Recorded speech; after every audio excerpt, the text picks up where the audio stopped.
Ashamaa harka fuunee kabajamtoota hordoftoota fi daawwattoota Oromiyaa Global Media qophii addaa keenya har'aatiin gadaa karrayyuu keessaa baallii tarree lugoo kan wajjin laallutaa qophicha qopheessuun kan sin wajjin turan ibsaa gadaatii hamma dhumaatitti wajjin turan affeerraa kennam.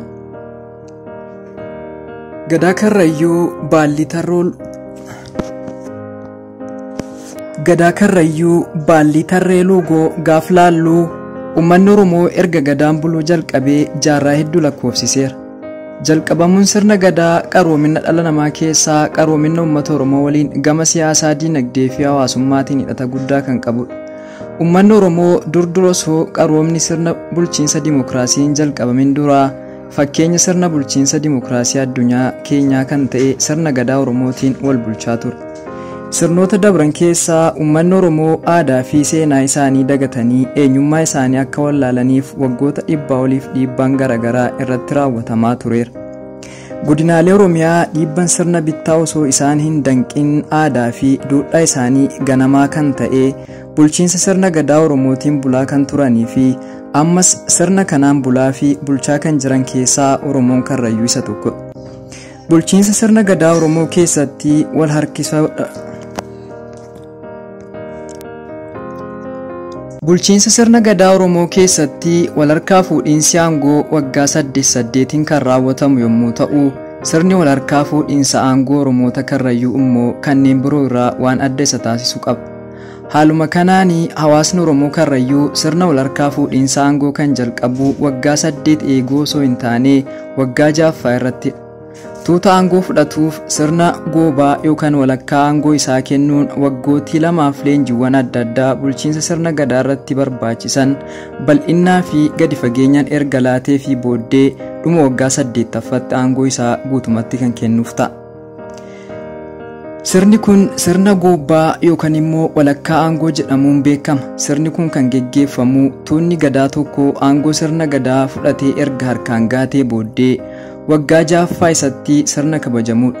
Kanaafuu cidha kana keessatti tuunni gadaa meelbaa muddee 23 bara 2009 bakka duraan qubatee jiru araddaa warra gadaa dirree abbaa kuulaa irraa godaanuun gara dirree jinfuu yookaan ardaa jilaa tarree lugootti nama saawwan qajeelu. Oromoon karrayyuu yoo bakka duraan qubatee goolabamee boca uumee qabatee jiraaturraa gara dirree jinfuu araddaa jillaa bakka sirni gadaa itti geggeeffamu dirree cidhaa tarree lugoo godaanuu yookaan manaaguu osoo hin jalqabinii abbootiin gadaa karoora mataa isaanii baafatanii qophaa'u. Barbaachisaa ta'e taasisuun socho'u. Kunis kan ta'u baatii qokkee yookaan muddee gara dhumaa seensa baatii amajjii keessa ayyaanni sirna gadaa kamiyyuu geggeeffamaa akka Oromoo karrayyuutti.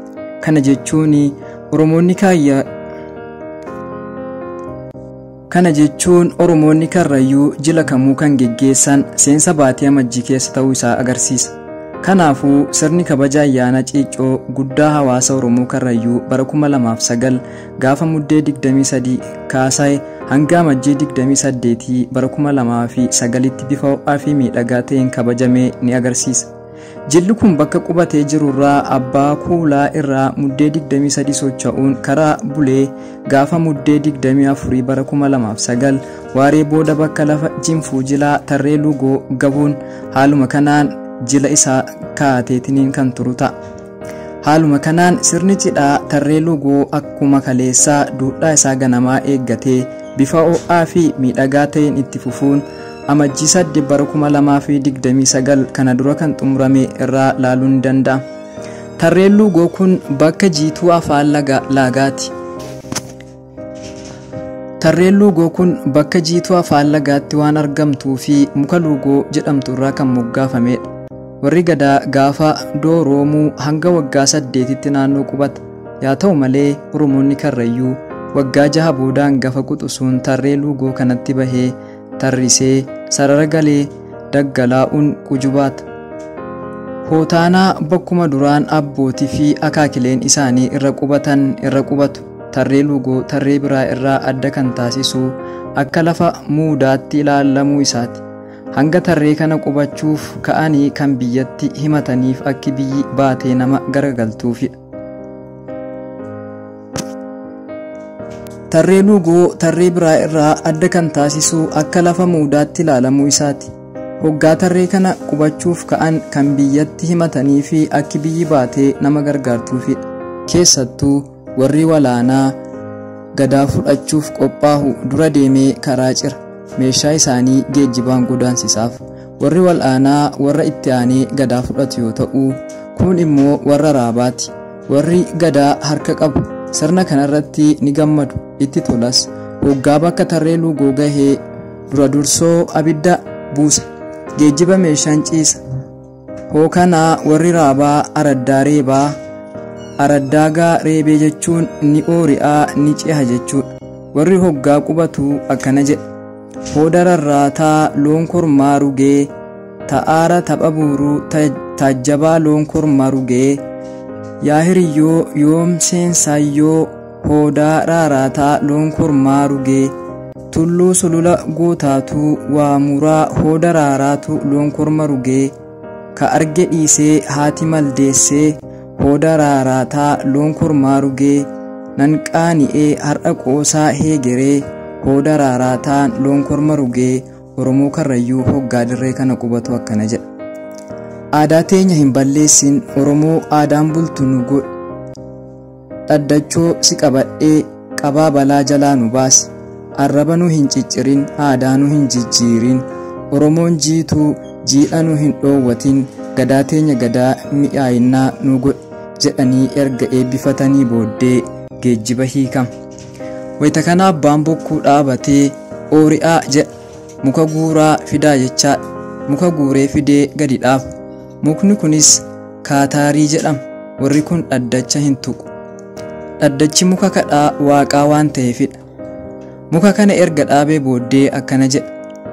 Gubee gubee kaataarii kaataarii dannabaan gubee dhaabee dhaabee kaataarii dannabaan dhabee reeba waaqoo reebatan diina balleessa jedha.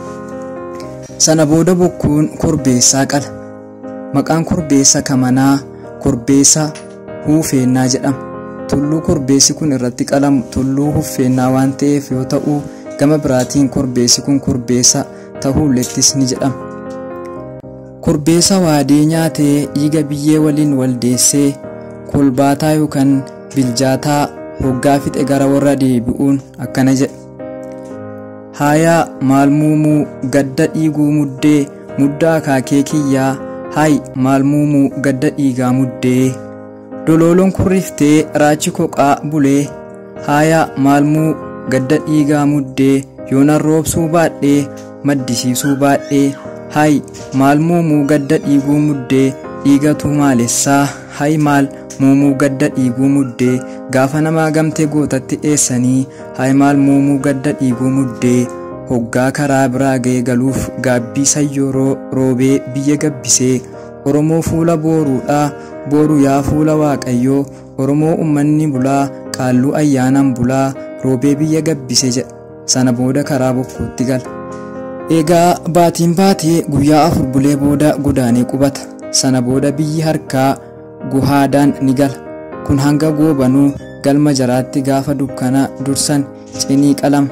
Hayi maal muumuu gaddee dhiiguu muddee ilmaan barreentuu baratu bara jiilaan muudatan jira jedhee bakka tarree luugootti. Galma namoota hundaa dura galma abbaa bokkuutu ijaarama. Qirbaa mana namaa hunda dura abbaa bokkuutu foodduu ijaarata. Foodduu dhoqqee loonii afaanitti hiddii loonii itti naasisanii karaa abbaa galma duhaa irratti hokkajatan. Abbaa galmaatii fi bitima walakkaa hin bahan.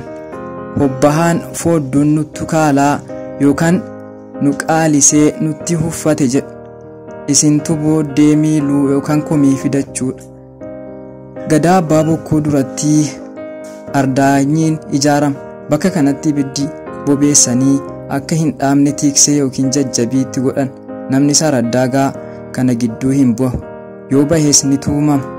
Horiitu irraa qalama. Bakka ibidditti boba'e kanatti saanduun lachi ni qalama. Foon achumatti waddamee nyaatama.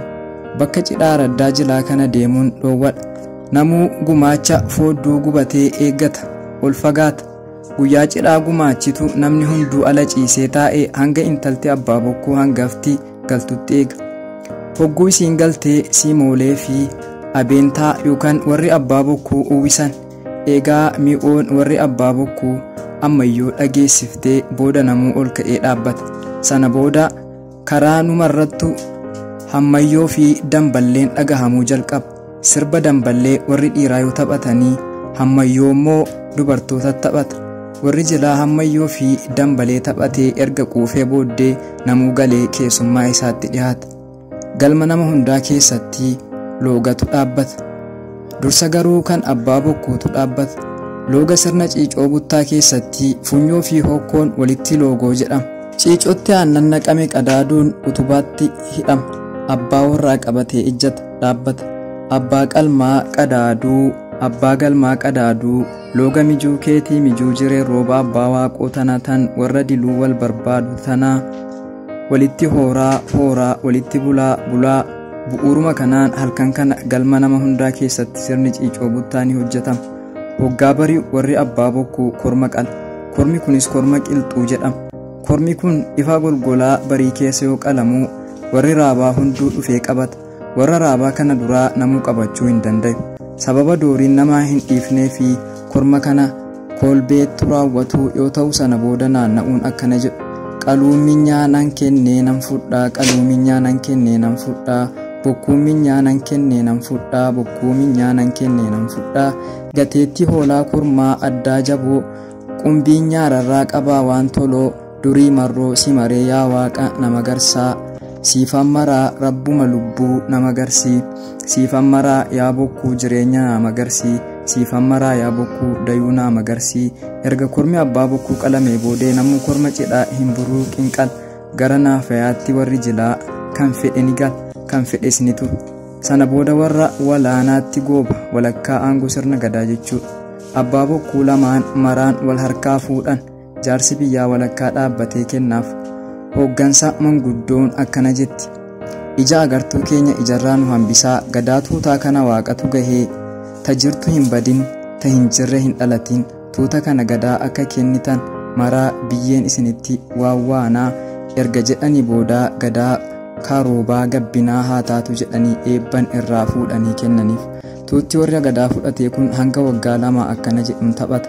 Goobaa marroo si maree yaa waaqa nama garsii, goobaa kichaanna boobbisii waaqa hayyichaa, goobaa laattuuna bobbaasii waaqa hunda caaltuu akkana jedhanii goobaa taphatu. Waggaa lama boodaa aangoo sirna gadaa guutumatti fudhatu. Akkana jechuun liboomee fudhate jechuun gaafni guyyaa liboomaa kun cidha. Libooma yookaan guuraraa jedhama. Cidha guuraraa wanti jedhamee fi obboleetti warra liboomaa hundi dhadhaa bubbee keessaa itti biifanii qorree muka agamsaatiin gurra uranii fi ijoollee raabaa kalallaa matatti marattee dhadhaa bubbee keessaa qadaaduun itti buuftee aannan qoriitti areeranii dabbasaa irratti naquu irraa haadan. Akkuma kanaan duraa duubanatti karaa abbaa bokkuu gubbaatti guutuu aangoo kanaa har'a kennamee fi warri dooroomee warra haarantaa gadaa fudhate jechuudha. Doorri marroo si maree yaa waaqa magarsii, doorii marroo si maree yaa gadaa jiite jedhii taphadhaa deemaa jedhu. Ganda abbaa bokkuu tuuta isaanii bule kormaa qala, warri liboome luuba jedhama. Waggaa 40 boodaa ilmaan isaanii doorooman jechaadha. Gabbaalanii taree hin qubatu ji'a qorkee yookaan fulbaana muddee baatiin baatee erga guyyaa 4 bultee qubatan dukkana durrisaa guyyaa 11 bulee gumaachuutiin dhuftii. Walumaa galatti guyyaa 15tti sochii cinii ni qalama. Eega cinii qalamee booda guyyaa 8 bulee aadaan godaanee onasaa kan duraatti deebi'a. Gaafa tarree qubaa kana biyyi baatee gargaarti. Keessattuu warri walaanaa yookaan itti aanee sirna aangoo kan fudhatu guutuu ta'uu walakkaa ta'uu irraa dura deemee carraa cira. Meeshaa isaanii hunda godaansisanii fi tarree goobaa kennuun qubatu. Waggaa lamaan bahee luuboomee yookiin gaafa guuraa ammas deebi'ee tarree qubata. Kabajamtoota hordoftoota fi daawwattoota keenyaa, gadaa wal harkaa fuudhiinsi Karrayyuu kan hanga ammaatitti ilaalledha. Hanga sagantaa birootiin torbee walitti deebinutti sagantaa Oromiyaa Global Media fan wajjin turtii gaarii.